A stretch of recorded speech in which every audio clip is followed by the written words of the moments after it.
नमस्कार, मी अशोक देशपांडे सर, अमृतकुंभ क्लासेस नाशिक। विद्यार्थी मित्रांनो, इंग्रजी एसएससी बोर्डाच्या विद्यार्थ्यांसाठी संत वाणीमधील योगी सर्वकाळ सुखदाता ही कविता आहे, संत एकनाथ महाराजांनी लिहिलेली। संत एकनाथांना शांतीब्रह्म असंही म्हणतात आणि या संत एकनाथांचं हृदय अतिशय मऊ असं आहे। त्यामुळं त्यांची ही कविता म्हणजे खरोखरच त्यांच्या मुखातले शब्द जे आहेत आणि त्यांचं अंतःकरण जे आहे ते एक समान आहे असं आपल्याला दिसतं। जेवी चंद्रकिरण चकोरासी, पाखोवा जेवी पिलियासी, जीवन जैसे का जीवासी, तेवी सर्वांसी मृदुत्व। संत असतात कसे हे पहिल्या ओळीतून आपल्याला सांगितलंय। जेवी चंद्रकिरण चकोरासी, चकोर हा एक काल्पनिक पक्षी आहे असं मानलं जातं, कदाचित वेद कालखंडात असेलही, आज तर तो दिसत नाही। असा हा चकोर नावाचा जो पक्षी आहे तो फक्त चंद्रकिरण खातो। किती मृदू प्रमाणे खात असेल बघा बरं। पहिले तर चंद्र अतिशय शांत शीतल आणि हे शांत शीतल चंद्रकिरण हा चकोर खातो। ज्याप्रमाणे हे मृदुत्व आहे तशा प्रकारे संत आणि भक्त यांची भेट आहे। पाखोवा जेवी पिलियासी, पिलं असतात ना, ती छोटी छोटी कोणत्याही पक्ष्यांची पिलं असो, तुम्ही कोंबडी आजूबाजूला बघत असाल तर कोंबडीची पिलं असो, जशी कोंबडी आपल्या पिलांना आपल्या पंखाच्या खाली दडवून घेते आणि इतरही सगळी पक्षी असंच करतात। मग या पिलांना किती सुरक्षित वाटत असेल? सर्वोच्च सुरक्षितता वाटत असेल। आणि ही पिलं त्यांना टोचत असतील का पिलांना ते पंख? बिलकुलही नाही। जसं पाखोवा जेवी पिलियासी, जीवन जैसे का जीवासी, जीवन म्हणजे पाणी। तुम्ही आम्ही जे जीवात्मा आहोत त्या जीवात्म्याचा सर्वात आनंददायी गोष्ट कोणती आहे? पाणी। तर हे पाणी किती मृदू असतं, आपण पितोच दररोज, तर तशा पद्धतीनं मृदुत्व, तेवी सर्वासी मृदुत्व, त्या प्रकारे सर्व लोकांसोबत संतांचं मृदुत्व असतं। एक बार मैं हिंदी में बताना भी चाहूंगा क्योंकि इंग्लिश मीडियम के विद्यार्थियों का मराठी थोड़ा सा कमजोर होता है, लेकिन आप जितनी अच्छी हिंदी बोल पाते हैं, थोड़ा सा कमजोरी है मुझमें कि मैं उतनी अच्छी मीठी हिंदी नहीं बोल पाता हूं, लेकिन आप जरा मुझे समझ लेंगे। चकोर नाम का जो पक्षी है वो वेदकाल में होगा शायद, अभी तो है नहीं, वो काल्पनिक पक्षी माना जाता है। और वो पक्षी चंद्र किरण, चंद्रमा जो है उसके किरण खा के जीता है। पहले ही चंद्रमा शीतल है और उस शीतल चंद्रमा के किरण खा के जीने वाला ये पक्षी है। जैसे ये खाना उसका एकदम कोमल स्वभाव है। पाखोवा जेवी पिलियासी, किसी भी पंछी को ले लो, वो अपने जो छोटे छोटे बच्चे हैं उनको अपने पंखों के नीचे ढक लेती है। वो पंख उसको, उस बच्चे को तकलीफ नहीं देते, बिल्कुल सहज होता है। जीवन जैसे का जीवासी, जैसे हम पानी पीते हैं ना, वो पानी हमारे लिए जितना मधुर मीठा सहज लगता है, वैसे ही सभी संत अपने भक्तों से, सभी लोगों से, समाज से मृदुत्व यानी बहुत ही मृदु अवस्था से संभाषण करते रहते हैं। जळ वरी वरी क्षाळीमळ, योगिया सभाय करी निर्मळ, उदक सुखी करी एक वेळ, योगी सर्वकाळ सुखदाता। आता बघा ना, जे पाणी आहे ना ते पाणी आपल्या शरीरावरची घाण काढतं, कपड्यावरची घाण काढतं, पण किती वेळेस जळ वरी वरी क्षाळीमळ, वरचा वरचा मळ काढून टाकतं। अंतरात्म्याचा मळ निघतो का पाण्यामुळं? नाही निघत। पण योगिया सभाय करी निर्मळ, जो योगी पुरुष असतो तो आपल्या शरीराच्या बाह्य आणि अंतर्भागातला मळ काढून टाकतो, म्हणजे आपल्याला अतिशय पवित्रतम बनवतो, शुद्ध अंतःकरण बनवतो। उदक सुखी करी एक वेळ, योगी सर्वकाळ सुखदाता। पाण्यामुळं तहान भागते हे तुम्हालाही माहिती आहे, पण प्रश्न असा आहे की किती वेळ भागणार हो? पाण्यामुळं तहान एक वेळ भागते, थोडा वेळ गेला की पुन्हा पाणी लागतं आपल्याला, म्हणजे आपल्याला पाणी पिल्यावर जन्मभराची तहान भागत नाही, पण योगी पुरुषांच्या सहवासात आल्यावर मात्र पुन्हा एकदा सहवासात येण्याची बिलकुलही गरज नाही। ज्याप्रमाणे लोखंडाला एकदा परीस लागला की पुन्हा पुन्हा लावत बसायची गरज नाहीये, त्याचं लोखंडाचं एकदा सोन्यात रूपांतर झालं रे झालं की पुन्हा ते सोनंच असतं. तशा पद्धतीनं योगी सर्व काळ सुखदाता. हिंदी में भी बताना चाहूंगा, जल जो है, पानी जो है, अपने शरीर के ऊपर का मैला निकालता है, लेकिन योगी पुरुष जो है अपने अंतरात्मा का मैला भी निकालता है. शरीर के ऊपर का ही नहीं, मन का मैल भी धुल जाता है योगियों के सहवास से. और पानी जो है, एक बार पीते हो प्यास बुझती है, लेकिन फिर से एक बार प्यास लगती है. मतलब पानी एक बार पिए और जन्म भर की प्यास बुझ गई, ऐसे नहीं होता. वैसे लेकिन योगी अगर एक बार हमारे जीवन में आ जाए तो सदा सर्वदा हम सुखी हो सकते हैं. जैसे मैं छोटा सा एग्जांपल देना चाहूंगा कि परीस नामक का जो धातु है, आजकल वो मिलता नहीं है, कहीं है तो मुझे भी बताओ, मुझे तो पता नहीं. उस परीस से अगर लोहे को स्पर्श किया जाए तो वो लोहा जो है वो स्वर्ण बन जाता है, सोना बन जाता है. बार बार हमेशा उसको स्पर्श करने की कोई जरूरत नहीं होती. वैसे साधु पुरुष, सत्पुरुष एक बार हमारे जीवन में आ जाए तो हमारे जीवन जैसे सुवर्ण जैसे चमकने लगते हैं.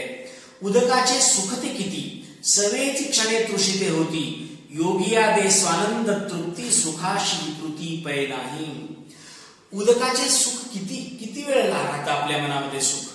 पाणी पिलं, थोडा वेळ झाला, पुन्हा जर समजा उष्णता वाढली, पुन्हा आपल्याला पाण्याची तहान लागते, आपण पुन्हा पाणी पितो. पण मला सांगा, उदकाचे सुख ते किती, सवेची म्हणजे थोड्याच वेळामध्ये पुन्हा आपल्याला त्याची तहान लागते आणि ती तहान संपत नाही. पण कधी कधी असं पण होतं ना, पाण्यामध्ये भरपूर प्रमाणात पाणी म्हणजे पाणी असतं का नाही. गंगेचं पाणी वेगळं, गटाराचं पाणी वेगळं, गढूळ पाणी वेगळं, समुद्राचं पाणी वेगळं. ह्या प्रत्येकाच्या मध्ये वेगळे पण आहे ना. कोणतं तरी एक पाणी पिलं म्हणजे आपली तहान भागते असं नसतं काही. म्हणजे पाणी म्हणजे सगळं पाणीच असतं असं नाही चालणार. म्हणून तुम्ही जर चुकीचं पाणी पिलं तर कदाचित असं होईल ना, त्या पाण्यामुळे तुम्हाला विकृती निर्माण होऊ शकते, तुमचा आवाज बसू शकतो, तुम्हाला वेगळे रोग होऊ शकतात. पण योगी यांच्या सहवासात मात्र जी स्वानंद तृप्ती होते त्याला कशाचीही विकृती नाही. आपने एक बार जल पिया तो कुछ देर बाद आपको फिर से एक बार पानी की प्यास लगती ही है. ऐसे नहीं होता कि जन्म भर के लिए आप पानी नहीं पिएंगे, ऐसे नहीं होता. लेकिन पानी मतलब एक ही होता है क्या? गंगा जल भी वही है, समुद्र का जल वही है, गटार का जल भी वही है और कुछ गलत गलत जल भी वही है, ऐसा नहीं होता. उस जल से आपको कुछ विकृति भी हो सकती है अगर वो गलत है तो. समझो आपने पानी समझ के गटर का पानी पी लिया तो चलेगा क्या? नहीं चलेगा. उससे आप पे बहुत बड़ा नुकसान भी हो सकता है, गला खराब हो सकता है, कुछ वायरल इन्फेक्शन भी हो सकता है. उसी प्रकार से अगर समझो कि आपने योगी पुरुष के सानिध्य में आए तो उससे जो लाभ होगा उसमें कोई विकृति नहीं होगी, कभी भी नहीं होगी. उदकाची जे मधुरता ते रसनेशीच तत्वता, योगियांचे गोडपण पाहता होय निवविता सर्वेंद्रिया. आपने जल पिया, तुम्ही पाणी पिला तर काय होतं? त्या पाण्यामुळे तुमच्या जिभीला रसना म्हणजे जीभ. आपल्याला रसना म्हणल्यावर लगेच ते प्यायचं जल असंच वाटतं ना, नाही. रसना म्हणजे जीभ, जिला रस समजतो ती रसना. मग त्या रसनेलाच फक्त पाण्याची चव कळते है ना. तुम्ही असं कधी समजले का की तुम्ही एखादी जिलेबी घेतली तर तुम्ही डोक्यावर ठेवलीत आणि तुम्हाला तिची चव कळाली, बुंदीचे लाडू घेतले हातावर ठेवले डोक्यावर ठेवले चव कळाली, असं नाही होत. ते जिभेला जोपर्यंत मिळणार नाही तोपर्यंत त्याची चव कळत नाही. म्हणजे उदकाची जी मधुरता, जे पाण्याची मधुरता आहे ती फक्त आणि फक्त जिभेला कळते. जिभेशिवाय तिची मधुरता पाण्याची कुणालाही कळत नाही. पण योगियांचे गोडपण पाहता, पण योगियांच्या सहवासात आल्यावर आपलं रंध्र म्हणजे आपल्या शरीरावर जसे असे छोटे छोटे पॉइंट्स असतात जिथून घाम बाहेर येतो त्याला म्हणायचं रंध्र, आणि त्या प्रत्येक रंध्र सुखावलं जातं योगी यांच्या सहवासात आल्याबरोबर फक्त जिभेला आनंद होतो असं नाही, तर संपूर्ण शरीर आनंदी होतं। आप देख लीजिए ना, जब आप जल पीते हो तो केवल आपकी जीवा जो है उसी को आनंद मिलता है, लेकिन योगियों के सहवास में आने के बाद आपके शरीर में जितने रंध्र है ना, सारे रंध्र को आप हर रोम रोम को बोलो ना, रोम रोम आपका पुलकित हो उठता है और खुश हो जाता है अगर आप सच्चे योगी पुरुषों के सहवास में आ गए तो। मेघमुखे अधप पतन उदकाचे देखो निजान, अधप पाते निवती जन अन्नदान सकाळशी। आता तुकाराम महाराज म्हणतात ते एक छोटीशी गोष्ट आपल्याला आठवण करून सांगतो मी। आम्ही वैकुंठवासी आलो याची कारणाशी। तुकाराम महाराज म्हणतात हे आमचं निवासाची जागा नाहीये, हा मृत्यूलोक जो आहे आमचं घर नाहीये इथे, आम्ही वैकुंठवासी आलो याची कारणाशी। कोणतं कारण आहे तर लोकांना श्रवण कीर्तनाच्या माध्यमातून त्यांच्या जीवनामध्ये क्रांती घडवून आणणे, त्यांचं जीवन परमेश्वराकडे घेऊन जाणे, त्यांच्या जीवनातील वाईट दोष काढून टाकणे, बस या पवित्र उद्देशासाठी आम्ही वैकुंठाहून आलोय। जशा प्रकारे आकाशातून पाऊस पडतो, खर तर पावसाचं खाली येणे म्हणजे अधःपतनच आहे ना, कोणती गोष्ट वरतून खाली आली म्हणजे तिचं अधःपतनच आहे। समजा पूर्वी तुमच्या पप्पांना 10,000 पगार होता, आता 9,000 झाला, कमी झाला ना, वरतून खाली आला म्हणजे अधःपतनच आहे।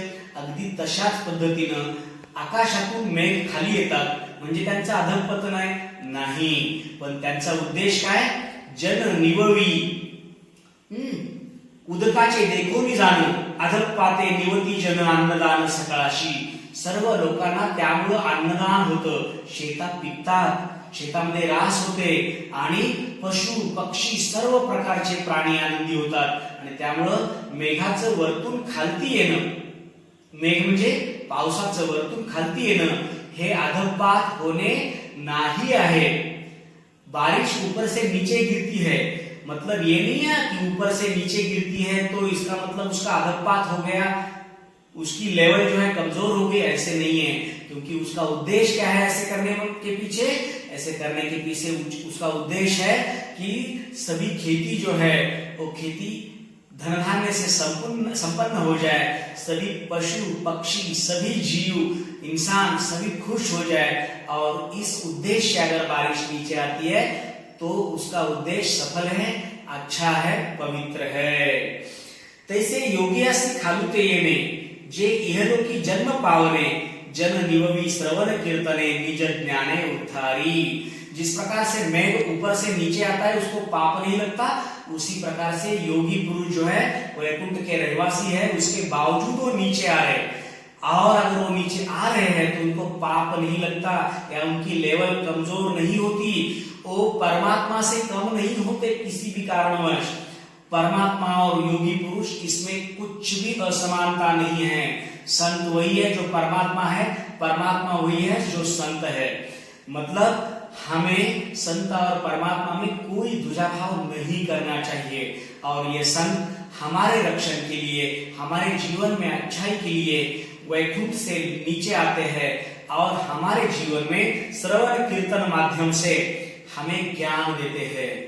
देख लेना, जो अनाज देता है ना, अन्न देता है ना, उसकी याद रहती है, लेकिन कब तक रहती है, दूसरी बार भूख न लगे तब तक रहती है।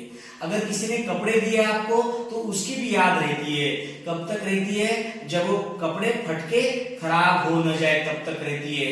लेकिन जो ज्ञानवान व्यक्ति है वो ज्ञान देता है और ज्ञान कभी भी नष्ट नहीं होता, और श्रवण कीर्तन प्रवचन के माध्यम से योगी पुरुष जो हमें ज्ञान देते हैं वो कभी नष्ट नहीं होता, और वही ज्ञान के कारण एकनाथ महाराज आज भी पूजे जाते हैं और ज्ञानेश्वर माउली आज भी पूजे जाते हैं। 750 साल के बाद भी ज्ञानेश्वर माउली की पूजा होती है, एकनाथ महाराज की पूजा आज भी होती है, क्योंकि उन्होंने आपको अनाज नहीं दिया है, कपड़ा नहीं दिया है, आपको उन्होंने ज्ञान दिया है श्रवण कीर्तन माध्यम से, और वही ज्ञान की वजह से यह हमें भी बात पता चली है कि योगी जो है, संत जो है, हर वक्त सुखमय है, योगी सर्वकाळ सुखदाता, त्यांच्या सहवासात प्रत्येक इंद्रिय सुखाची होऊन जातात. केवळ जिभेलाच नाही तर संपूर्ण रंध्राला रोम रोम पुलकित होतो. आणि त्यामुळं आपल्याला संतांच्या, योगी पुरुषांच्या सहवासात राहणं किती महत्वाचं आहे हे एकनाथ महाराज आपल्याला सांगतात. ही कविता इथे संपते. पुन्हा एकदा मी अशोक देशपांडे, नाशिक मधील अमृतकुंभ क्लासचा संचालक. लॉकडाऊनच्या कालखंडात तुम्हा सर्वांची सोय व्हावी, महाराष्ट्रभरच्या विद्यार्थ्यांना, माझ्या विद्यार्थ्यांसोबतच महाराष्ट्रभरच्या विद्यार्थ्यांना या व्हिडिओच्या माध्यमातून काही ज्ञान मिळावं, काही नवीन देता यावं, हा एक छोट्याशा प्रयत्नानं हा व्हिडिओ बनवत आहोत. व्हिडिओ आवडला जरूर सबस्क्राईब करा, म्हणजे पुढचे व्हिडिओज आमचे तुम्हाला पाठवता येतील. धन्यवाद.